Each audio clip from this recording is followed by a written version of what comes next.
Bonjour à tous. Voilà donc, oui, effectivement, je suis François Fouillet. Je viens d'une petite collectivité, alors qui n'est pas en Asie, ni en Amérique du Sud, ni elle est tout simplement en Europe. Elle est dans le Poitou-Charentes et elle est dans les Deux-Sèvres et elle s'appelle Parthenay. Voilà. Donc, je suis assez fier de venir intervenir sur ce colloque et heureux de pouvoir apporter une contribution, si modeste soit-elle. Donc en fait, je suis venu donc Parthenay déjà. Bon, je suppose que certains en ont entendu parler. Parthenay, c'est une ville qui expérimente dans le domaine du numérique depuis une vingtaine d'années environ. Hein. Moi, je suis à Parthenay depuis 21 ans. Et je suis donc arrivé et j'ai pris ce projet donc qui était le projet politique du président de la communauté de communes. Donc je précise qu'en fait j'agis en tant que DSI de la ville, de la communauté de communes et du CCAS de Parthenay. Voilà.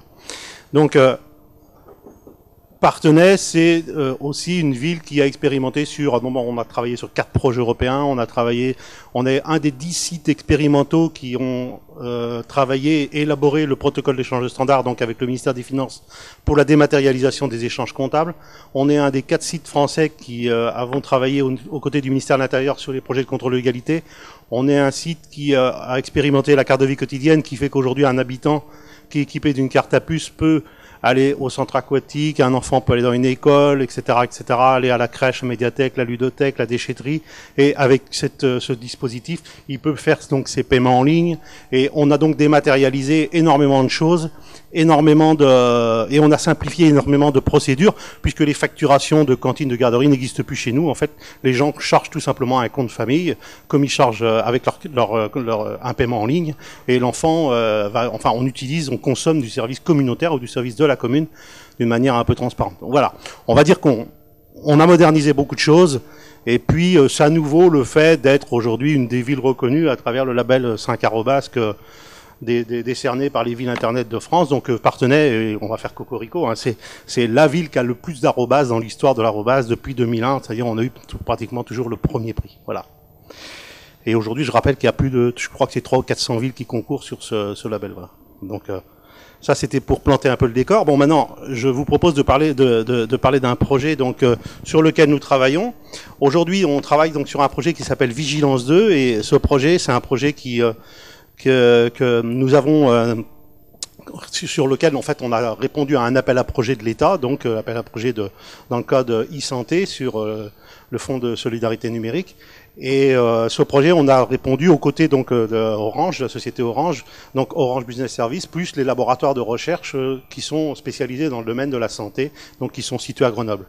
Donc aussi, nous travaillons avec une association qui s'appelle Informed 79, qui a un réseau d'infirmières, qui est spécialisée dans le maintien à domicile, et une autre association qui s'appelle ISAS. Voilà. Donc, qu'est-ce que c'est que ce projet? D'abord, ce projet, il prend sa genèse sur un autre projet qui s'appelle Vigilance 1, et qui a commencé en 2006, je crois. Et en 2006, qu'est-ce qui s'est passé? En fait, on a un réseau de personnes qui font de l'aide à domicile et qui vont donc chez les personnes âgées et qui font un certain service. Et en fait, ces personnes, elles constatent des choses, par exemple que la personne âgée ne prend pas ses médicaments, ou la personne âgée s'est pas rasée depuis 3 jours, etc., etc. Et ces personnes, en fait, elles étaient un peu seules, en fait, à constater des choses.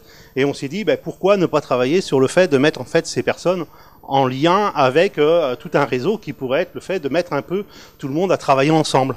Et donc, on a créé un site web. Alors bon, je reprends un peu, je vais prendre le fil. Bon, développer une culture de la vigilance auprès des...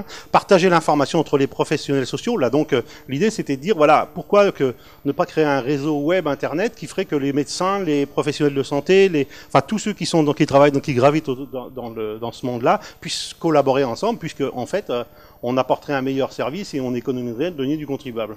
Donc voilà. Donc voilà, le but était d'apporter un meilleur service. Donc et au fil de l'eau, on a créé un site web qui permet à un agent de relever des événements, de signaler des choses qui ne vont pas, et faire en sorte que il y ait par exemple une personne qui soit dans nos services d'aide à domicile puisse déclencher un événement et après en fait avoir un suivi de cet événement en ligne et savoir par exemple qu'un médecin a bien pris en charge. Il peut y avoir jusqu'à un déclenchement même de dire bon voilà, on déclenche le SAMU parce que on constate vraiment quelque chose de très grave. Voilà. Donc ça, c'est un premier projet qui a été monté. Vous voyez, donc là, c'est le site web avec les formulaires de saisie que donc la personne peut renseigner.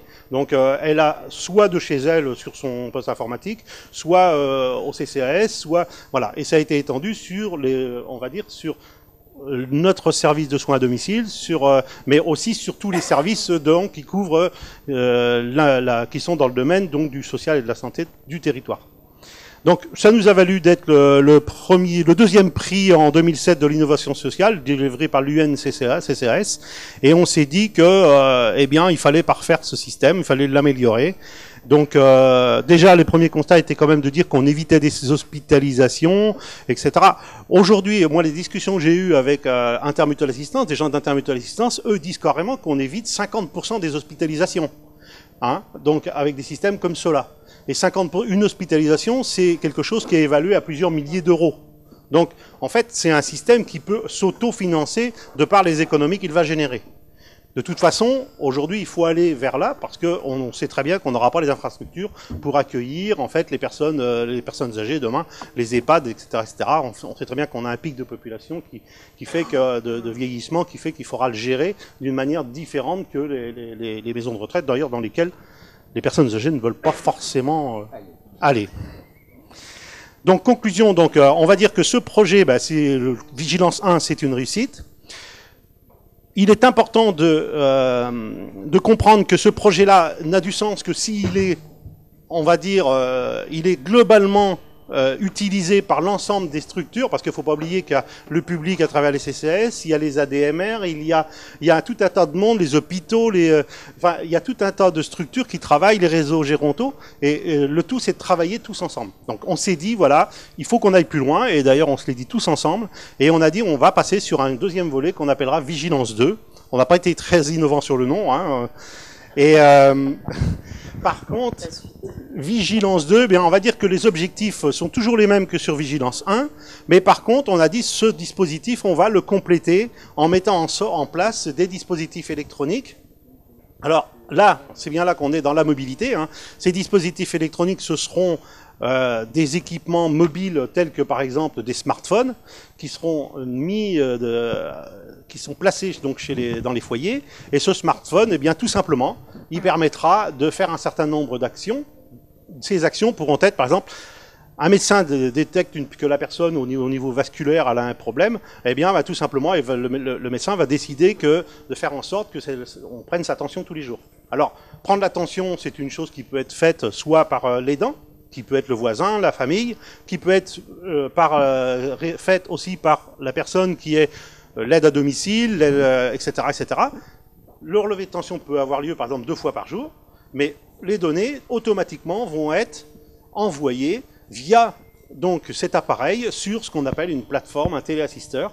Et ce téléassisteur, ça pourra être, alors on ne sait pas encore, les discussions sont en cours, mais ça pourrait être par exemple Intermutual Assistance, qui a quand même une centaine de médecins urgentistes, hein, qui regarderont en fait les données qui arriveront, et en fonction des données, soit ils les laisseront aller directement chez le médecin traitant, qui lui les recevra aussi, pourra se connecter en mode sécurisé avec son smartphone et regarder par exemple les derniers relevés de telle personne, ou la plateforme, le téléassisteur, décidera de faire une intervention en urgence. Donc le système va être, on va dire, expérimenté, et c'est donc la feuille de route que l'on a de la part de l'État, hein, puisqu'on a été retenu dans les 14 projets nationaux de e-santé.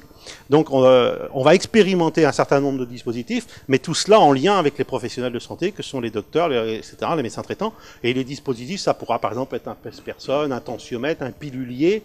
On utilisera ce petit appareil pour faire de la géolocalisation pour les personnes qui sont Alzheimer. On utilisera des accéléromètres l'accéléromètre qui est là-dedans en série et qui permettra par exemple de détecter des chutes. Et on expérimentera encore d'autres appareils que j'ai pu voir en laboratoire et qui vont très très loin. Notamment par exemple un appareil qui va capter, si vous voulez, la vie d'une personne âgée, c'est-à-dire que tout simplement, c'est un genre de pince ampère métrique qu'on met au compteur d'alimentation de la maison. Et la personne, pendant 15 jours, on va regarder ses habitudes de vie. Donc, elle va allumer les lumières, elle va passer le fer à repasser. Et donc, ça va créer donc un système, si vous voulez, par les impédances qui circuleront, ça circulera, en fait, seront captées, je veux dire, les habitudes de vie de la personne âgée. Et tout simplement, après, eh bien, si par exemple la personne n'a pas sorti de sa pièce depuis une demi-journée, on le verra de par les relevés qui seront faits, des relevés entre guillemets télémétriques. Donc voilà. Donc, on va dire vigilance 2, c'est quoi? Eh bien, c'est vigilance 1 avec des dispositifs électroniques, mais en adjoint et non pas en remplacement de tout ce qui existe aujourd'hui autour de la personne âgée. Voilà. Donc, merci Monsieur Fouillet. Juste... Oui, concluez. Ouais, c'est ce que je voulais dire. Je conclus. Je voulais juste. Je me doutais que j'aurais pas. Vous m'avez dit que vous étiez très long et que je vous coupe. Je me permets. Hein. Non, vous savez bien. Mais bon, juste ce synoptique pour expliquer. Voilà que en fait, on utilisera donc effectivement les smartphones, mais on pourra, par exemple, parce que bon, ça a aussi l'avantage de faire téléphone. Hein.